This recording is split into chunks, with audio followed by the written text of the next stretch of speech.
నమస్తే. శ్రీ గురుభ్యో నమః. శ్రీమాత్రే నమః. మనం అంతటా వింటున్నారు, అందరూ వింటున్నారు. గ్రహాలు మార్పు జరుగుతున్నాయి, గ్రహాల కూటమి జరుగుతుంది, పంచగ్రహ కూటమి అంటున్నారు. ఈ గ్రహాల మూలంగా రకరకాలైనటువంటి భయాలు సృష్టించబడుతున్నాయి. రకరకాలైనటువంటి కొంతమంది దీనివల్ల చాలా విపరీతాలు జరుగుతాయని ఇలాంటివి రకరకాలు వింటున్నటువంటి సందర్భంలో ఈ వీడియో మీకు కొంత ఉపయోగపడుతుందన్న ఉద్దేశంగా ఈ వీడియోని వేస్తున్నాను. అయితే పంచగ్రహ కూటమి అంటే ఏంటి అనగానే మనకు చాలా వరకు తెలుసు. ఎప్పుడు కూడా గ్రహాలు అనేటువంటివి కదులుతూ ఉంటాయి. ఏ గ్రహమైనా సరే ఒక్కొక్క గ్రహానికి వేగం ఎక్కువ, ఒక గ్రహానికి తక్కువ. ఈ గ్రహాలు వేగం ఎక్కువ ఉన్నా తక్కువ ఉన్నా నిరంతరం చెల్లిస్తూ ఉన్నటువంటి ఈ గ్రహాలు అనుకోకుండా కొన్నిసార్లు ఒక్కొక్క గ్రహంతో యుతి చెందడం, కలిసి ఉండడం, దగ్గరికి చేరడం, అన్నీ ఒక చోటుకి రావడం ఇలాంటివి జరుగుతూ ఉంటాయి. అలాగే మనకు 3 గ్రహాలు, 4 గ్రహాలు, 5 గ్రహాలు, 6 గ్రహాలు అంటే పంచగ్రహం, శ్రేష్ఠ గ్రహాలు ఇలా అంటుంటాం కదా. ఇలా జరుగుతూ ఉంటాయి. సరే, ఇప్పుడు జరిగినటువంటి పంచగ్రహ కూటమి ఏదైతే ఇప్పుడు రాబోతున్నటువంటి పంచగ్రహ కూటమి ఏంటంటే ఇంతకుముందు మరి జరగలేదా అంటే జరుగుతాయి, ఎప్పుడు జరుగుతూ ఉంటాయి. 12 సంవత్సరాల క్రితము వచ్చినటువంటి పంచగ్రహ కూటమి ఏదైతే ఉందో దానివల్ల కొన్ని విపత్తులు అయితే వచ్చాయి అన్నది మన వాళ్ళు చెప్పేటువంటి మాట. అది పంచగ్రహ కూటమి వల్లనేనా, లేదా పంచగ్రహ కూటమి వస్తుందా, లేదా ఇంకా వివిధ కారణాల, ఏదేమన్నా సరే ఇంతకుముందు పంచగ్రహ కూటమి ఉన్నప్పుడు వచ్చినటువంటి విపత్తు అయితే దేశం చూసింది. ఇక ఈ పంచగ్రహ కూటమిలో మరి ఇప్పుడు ఎక్కడ జరుగుతాయి, ఏం జరుగుతాయి అన్నటువంటి మాటకి వస్తే ఈ పంచగ్రహ కూటమి మనకి వృషభ రాశిలో జరుగుతుంది. వృషభ రాశిలో రవితో పాటు గురువు, శుక్రుడు, బుధుడు ఈ 4 గ్రహాలతో పాటు అతి త్వరగా కదిలేటువంటి 2.5 రోజులకి ఒక రాశి నుండి ఇంకొక రాశికి మార్పు చెందేటువంటి చంద్రుడు అక్కడికి వస్తున్నాడు. చంద్రుడు ఎప్పుడైతే వస్తాడో అప్పుడు 5 గ్రహాల కూటమి అవుతుంది. చంద్రుడు 5, 6 ఈ 2 రోజులని చెప్పాలి. ఈ 2 రోజులలో మనకి పంచగ్రహ కూటమి కనిపిస్తుంది. ఆకాశంలో కూడా అద్భుతంగా ఉదయం లేస్తే కనిపించేటువంటి ఒక పరిస్థితి. చాలా వరకు ఆస్ట్రానమర్స్ కానీ, ఆస్ట్రాలజీకి చెందినటువంటి వాళ్ళు కానీ వీళ్ళందరికీ ఇది ఒక పవిత్రమైనటువంటి స్థితి. అందరూ కూడా ఈ పంచగ్రహ కూటమి ఉన్నప్పుడు ఏం చేయాలి, ఏం చేయకూడదు అనేటువంటిది దీని గురించి తర్చనపర్చనలు, చర్చలు ఇవన్నీ మామూలుగా ఉండేటువంటి మాటే. ఏదేమన్నా సరే మరి 5 గ్రహాలు ఒక చోట ఉంటే ఎలా ఉంటాయి అంటే, ఏ గ్రహానికైనా ఓ ప్రత్యేకమైనటువంటి గుణం ఉంటుంది. అంటే చంద్రుడు అంటే చక్కగా చల్లని చూపునిచ్చి చల్లని మనసునిచ్చేటువంటి వాడు. సూర్యుడు ఆత్మకారకుడు. ఇట్లా ఒక్కొక్క గ్రహానికి ఒక్కొక్క కారకత్వము ఉంటుంది, ఒక్కొక్క తత్వము ఉంటుంది. మరి ఇలా వివిధ తత్వాలు కలిసి ఒక చోట ఉండేసరికి ఏమవుతుందంటే ఈ తత్వాలు మంచిని ఇవ్వచ్చు, చెడుని ఇవ్వచ్చు, ఏమీ ఇవ్వకుండా ఉండొచ్చు. ఇది మరి ఇక్కడే 5 గ్రహాలు ఉన్నాయి. ఇంకా మనకు ఉండేటువంటి 9 గ్రహాల్లో మిగతావి 4 బయట ఉన్నాయి. మనకు తెలుసు. రాహువు, కేతువు ఎక్కడున్నారో మనకు తెలుసు. రాహువు మీనంలో ఉంటే కేతువు కన్యలో ఉన్నాడు. ఇక మిగిలింది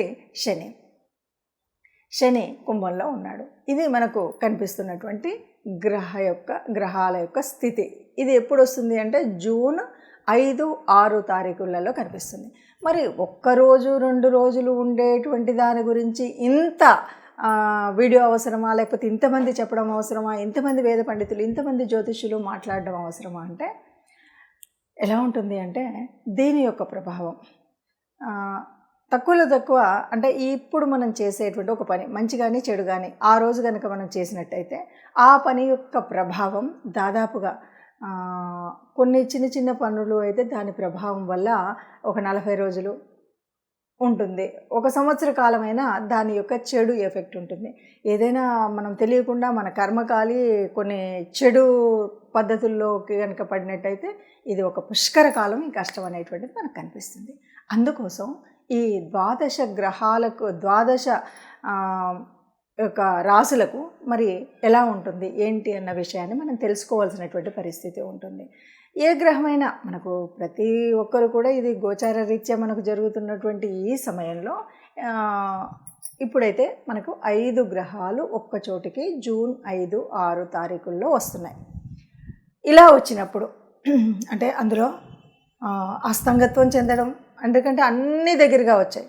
అన్నీ దగ్గరగా వచ్చేసరికి ఏమవుతుంది, ఏ రాశి దాన్ని ఏ గ్రహము కూడా దాని యొక్క ప్రభావాన్ని పూర్తిగా చూపెట్టేటువంటి పరిస్థితి ఉండదు.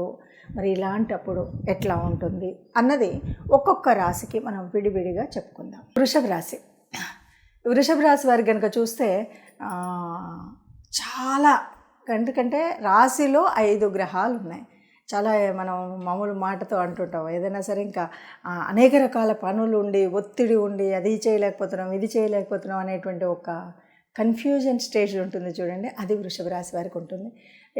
వీరికి ముఖ్యంగా ఎట్లా ఉంటుంది, ఎక్కువ లాభంగా ఉంటుందా ఈ పంచగ్రహం వల్ల నష్టంగా ఉంటుంది అంటే నేను గట్టిగా చెప్పగలుగుతాను, న్యూట్రల్గా ఉంటుంది. పెద్ద లాభం ఉండదు, పెద్ద నష్టం ఉండదు. కానీ ఏ పని చేయాలన్నా చాలా మెంటల్ టెన్షన్గా ఫీల్ అయ్యేటువంటి పరిస్థితి అయితే ఉంటుంది. ఇది చేయాలి అది చేయాలి అది చేయాలి ఇది చేయలే అని అన్నీ చేయాలనుకుంటూ ఏది చేయలేకపోయినటువంటి ఒక పరిస్థితి కనబడుతుంది. చాలా ఆలోచనలు ఎక్కువగా ఉంటాయి, కానీ దాన్ని సఫలీకృతం చేయడానికి మాత్రం ఆచరణలోకి తక్కువగా అనిపిస్తుంటుంది. ఇలాంటి పరిస్థితి మనకు వృషభ రాశి వారికి కనిపిస్తూ ఉంటుంది. ఒకటి, మనం ఏది చేయాలన్నా కొద్దిగా నిర్ణయం స్థిమితంగా ఆలోచించి జాగ్రత్త. ముఖ్యంగా 5-6 తేదీల్లో, జూన్ 5-6 తేదీల్లో ఎలాంటి నిర్ణయాలు తీసుకోకపోవడం చాలా మంచిది. ఏదైనా పని ప్రారంభించకపోవడం మంచిది. ముందున్నటువంటి విషయాల్లో కూడా కొద్దిగా జాగ్రత్తగా ఉండాలి. ఎందుకంటే ఇక్కడ కొద్దిగా ఆరోగ్య భావంలో కూడా కొంచెం, అంటే ఆరోగ్య స్థితి కూడా, అంటే మెంటల్గా నువ్వు సరి అయినటువంటి నిర్ణయాన్ని తీసుకోలేకపోతావు. కాబట్టి ఎవరైనా పెద్దలు ఉంటే వాళ్ళ సలహా మేరకు కొన్ని నిర్ణయాలు తీసుకునేటప్పుడు పెద్దల సలహాలు తీసుకోవడం అనేటువంటిది ఒక మంచి సూచన. ఈ నిర్ణయాలు పెద్దల మూలంగా మనం కనుక తీసుకున్నట్టయితే కొంచెం మనం అనుకున్న దారిలో వెళ్ళగలుగుతాం. ఎందుకంటే కొన్నిసార్లు మనకే అన్నీ తెలుసు అనుకుంటాం, తీరా అన్నీ తెలిసి గోతిలో పడ్డారు అంటారు కదా, అలాంటి పరిస్థితి వస్తుంది. కాబట్టి ఇది జాగ్రత్త. అలాగే ప్రయాణాలు అవి చేసేటప్పుడు కూడా కొద్దిగా జాగ్రత్తగా చేయడం, దూర ప్రయాణాలు చేసేటప్పుడు ముఖ్యంగా ప్రయాణాలు జాగ్రత్తలో, అంటే కావలసిన జాగ్రత్తలు తీసుకుని వెళ్ళడం అనేటువంటిది మంచిది. ఇక అగ్ని వల్ల కూడా, అంటే ఎండ దెబ్బ తగలడం ఇలాంటివి కూడా జరిగేటువంటి అవకాశం ఉంటుంది. కాబట్టి వీటికన్నింటికి కావాల్సినటువంటి తగు జాగ్రత్తలు తీసుకొని ఈ కన్ఫ్యూజన్ లేకుండా మీ ఇష్టదేవత ఆరాధన చేసుకోండి, ప్రశాంతంగా ఉంటుంది. ఏ పని చేయాలన్నా ముందు దేవత ఆరాధన చేసుకొని బయటకు వెళ్ళండి. పెద్దల యొక్క మార్గదర్శనాన్ని తీసుకోండి, సుఖంగా ఉంటుంది అని చెప్పచ్చు. ఇది మనం మామూలుగా మన యొక్క మనుషులకు సంబంధించినటువంటి విషయం. ఇంతే కాదు, ఇలా పంచగ్రహ కూటమి జరిగినప్పుడు దేశానికి, విశ్వానికి కూడా మంచి చెడు అనేటువంటి జరుగుతుంది.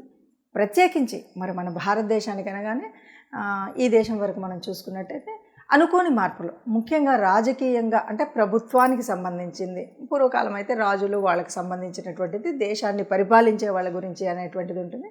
ఆ పరిపాలనా విధానంలో పెద్ద మార్పులు, పెను మార్పులు జరిగేటువంటి అవకాశం అయితే మనకు ఈ పంచగ్రహ కూటమి మూలంగా జరిగేటువంటి అవకాశం ఉంటుంది.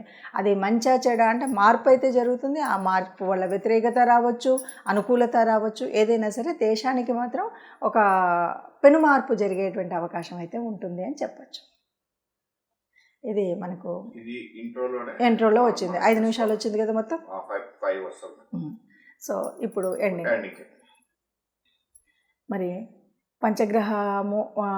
గ్రహాల యొక్క కూటమి అనగానే అందరూ ఒక భయం అనేటువంటిది అవసరం లేదు అని తెలుస్తుంది కదా. పంచగ్రహ కూటమి వల్ల మనం పెద్దగా భయపడాల్సినటువంటి అవసరం ఏముండదు. కాకపోతే శారీరకంగా మనకు రెగ్యులర్గా గ్రహాల యొక్క మార్పు జరిగినప్పుడు ఎలా ఉంటుందో అలాంటి మార్పు అయితే జరుగుతుంది. ఒకటి ఏంటి అంటే, ఇప్పుడు ఈ సమయంలో ఈ పంచగ్రహ కూటానికి కొద్దిగా ఎక్కువగా చెప్పుకోవడం వల్ల ఏంటంటే, ఇది ఈ సంవత్సరము కొద్దిగా మనకెప్పుడు ఈ సంవత్సర కాలమే ప్రారంభమైనప్పటి నుండి కూడా ఇది కొంచెం కోపాలకి, తగాదాలకి, గొడవలకు ఎక్కువగా అవకాశం ఉండే సంవత్సరం అని చెప్పుకున్నాం. క్రోధినామ సంవత్సరం అని పేరు ఉండడం వల్ల. రెండవది, ఈ సంవత్సర ప్రారంభం మంగళవారం రోజు జరిగింది. మంగళవారానికి అధిపతి కుజుడు కూడా ఏమంటే చాలు కోపంతో గబగబా ముందుకు లేస్తూ ఉంటాడు. కోపంతో ఎవడి మీదకైనా పైకి వెళ్ళడానికి ఉంటుంది. ఈ ప్రభావం ఏదైతే ఉందో, ఈ ప్రభావం మన మీద పడకుండా ఉండడం కోసం కాస్త శాంతియుతంగా ఉండాలి, నెమ్మదిగా ఉండాలి. ఎందుకంటే సహజ సిద్ధంగానే కోపతాపాలు ఎక్కువగా ఉండేటువంటి ఈ సంవత్సరంలో ఇలాంటివి రాకుండా మనం మన మనసుని కనుక కంట్రోల్ చేసుకోగలిగితే గ్రహాల స్థితి ఎట్లా ఉన్నా ఏమీ కాదు. ఇంతేకాదు, ముఖ్యంగా మనం కొన్ని పరిహారాలు ఏమంటే, అమ్మవారిని ఆరాధించడం, చక్కగా లలిత అమ్మవారిని స్తోత్రం చేయడం, 5, 6 తేదీల్లో ఏవైనా ముఖ్యమైనటువంటి పనులు ఉంటే ఆ పనులను ప్రారంభించకుండా ఉండడం. ముఖ్యము అంటే మనం వివాహాది కార్యక్రమాలు అయితే చేయలేము, ఎలాగో మనకి ఇప్పుడున్నటువంటి దీని మూలంగా, ఎందుకంటే మౌఢ్యం ఉంది కాబట్టి. ఇక మనం చేసేటువంటివి గృహారంభాలు ఇవి కూడా చేయం. కానీ కొన్నిసార్లు ఎలా అంటే ఇంకా జీవితానికి పునాది వేసేటువంటి కొన్ని కార్యక్రమాలు మొదలు పెడుతూ ఉంటుంటారు. అలాంటి కార్యక్రమాలు ఏవి కూడా చేయకపోవడం, పెద్ద డెసిషన్కి మార్పు వచ్చేటువంటి విషయాల్లో ఏ డెసిషన్స్ తీసుకోవడం, ఇలాంటివి మనం చెయ్యకుండా ఉంటే మంచిది. ఒకవేళ ఏదో అయ్యింది అయినా సరే మనం ఇష్టదేవత ఆరాధన, లలిత అమ్మవారి ఆరాధన చేయడం అనేటువంటిది మర్చిపోకుండా చేయవలసినటువంటి పని. ఈ రెంటికి తోడు వీలైనప్పుడల్లా ఈ సంవత్సర కాలం అంతా కూడా నవగ్రహ మండపానికి వెళ్ళాలి. తప్పనిసరిగా నవగ్రహ మండపానికి వీలైనప్పుడల్లా వెళ్ళడం, నవగ్రహ ప్రదక్షిణ చేయడం, లేదు మనకు వీలైతే ఇంట్లోనే కూర్చొని నవగ్రహాలకు సంబంధించిన స్తోత్రాలని చదువుకోవడం. ఇవన్నీ కూడా కాలేదండి మాతో అన్నప్పుడు ఒక పని చేయొచ్చు. మీకు వీలైనప్పుడు గోశాలలు ఎక్కడైనా ఉంటే గోశాలకు వెళ్ళి గోశాలలో మనం గోమాతకు కావలసినటువంటి గ్రాసాన్ని సమర్పించడం, వాళ్ళకి కావాల్సినటువంటి అంటే గోవులకు కావాల్సిన ఆహారాన్ని ఇవ్వడం కోసం మీరు డబ్బు కడతారా, వెళ్ళి మీరు స్వయంగా ఆ గ్రాసాన్ని తినిపిస్తారా, మీ ఇష్టం. మొత్తాన్ని గోగ్రాసాన్ని అందచేయడం అనేటువంటి విషయాన్ని మర్చిపోకుండా అందచేస్తే కనుక ఈ గ్రహాల మార్పు వల్ల వచ్చినటువంటి ఏ రకమైనటువంటి కష్టం నష్టం అంతగా ఎఫెక్ట్ లేకుండా హాయిగా ఉండగలుగుతాము అని చెప్పొచ్చు. అందరం సుఖంగా ఉండాలన్నదే. మార్పులు అనేటువంటిది గ్రహాలు నిరంతరం మారుతూనే ఉంటాయి. కానీ పుట్టినటువంటి మనం సుఖంగా సంతోషంగా ఉండాలి అన్నది అందరికీ ఆలోచన. అందరం సుఖంగా ఉండాలి, అందులో మనం ఉండాలి. నమస్తే. సర్వే జనా సుఖినో భవంతు.